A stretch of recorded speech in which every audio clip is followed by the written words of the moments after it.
Welcome to this Arnall-Culliford knitwear tutorial. Today's video is going to show you how to do a garter tab cast on. This is a brilliant method for starting work on triangular shawls like my Bithynica shawl from our new book, Something New to Learn About Lace.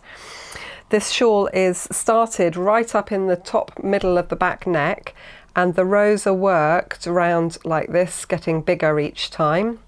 And the garter tab cast on allows you to start knitting in 3 directions at once. So you've got one that side, one down the middle and one across the other side. And it makes a really nice stretchy beginning with no obvious start or finish. I'm going to work my garter tab cast on in this lawn shade of Something to Knit with 4-ply, which is the recommended yarn for my Bithynica shawl. To start off with the garter tab cast on, you do a provisional crochet cast on of 3 stitches over your knitting needle.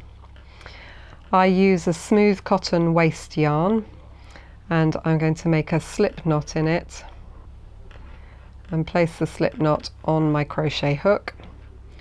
I like the smooth cotton because it doesn't stick to my working yarn and it's easy to remove later on. We then hold the crochet hook over the knitting needle, pass the cotton under the knitting needle and over the hook, and pull that loop through the slip knot. That puts 1 stitch onto our knitting needle. I then take the yarn under the knitting needle and over the crochet hook and repeat. And one more time, I take the cotton under the knitting needle over the crochet hook and pull the loop through, and I've put 3 stitches onto my knitting needle. That's as many as I need for this. I'm now going to add some chains onto just the crochet hook so that I know which ends to unravel from.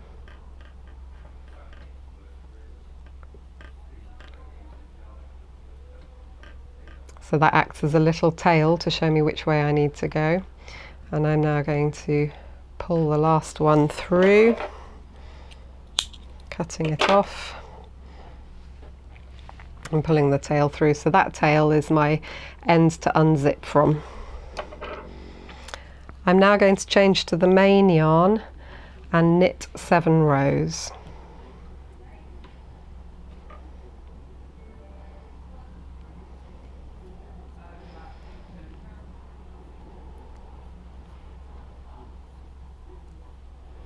That's the first row. The first stitch might be a little bit loose, but you can tighten it up later, so don't worry too much about that. I've now worked 7 rows.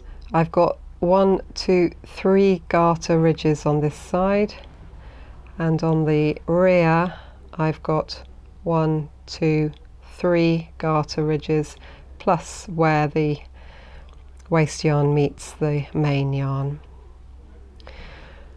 So these 3 stitches will carry on being worked in that direction, and I'm now going to use a thinner needle to pick up 3 stitches in the ridges that are immediately adjacent to where my working yarn is attached to my last stitch. And I'm going to pick them up just in the bumps, just slightly down from the edge, because I find those bumps are much easier to see than the little ones up on the very edge of the work. I'm now going to knit across those 3 stitches.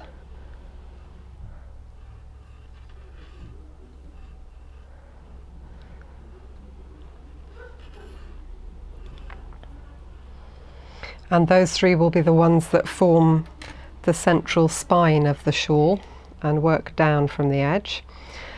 And now I need to pick up 3 stitches from my cast on edge, so I go back to that tail that I made and I unthread the tail back through, and I make sure that it's unraveling. If it doesn't unravel straight away, just keep feeding the tail back through until it starts to come undone. And again, it's easier to do this with a smaller, thinner needle. I'm now going to pick up the live stitches as they're revealed along that cast on edge.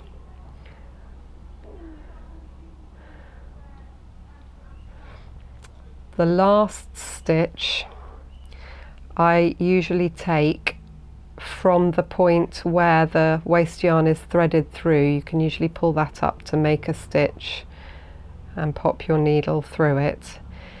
If when you get to the end there your waste yarn isn't passed through a loop in the same way, you can just pick up a stitch from the corner of the fabric. It doesn't really matter, as long as you're making a loop in that corner that you can knit across, then nobody's going to notice at the end.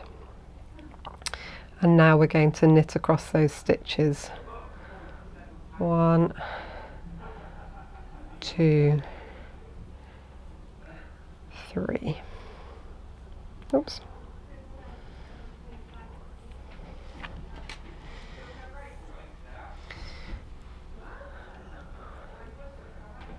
And you can then see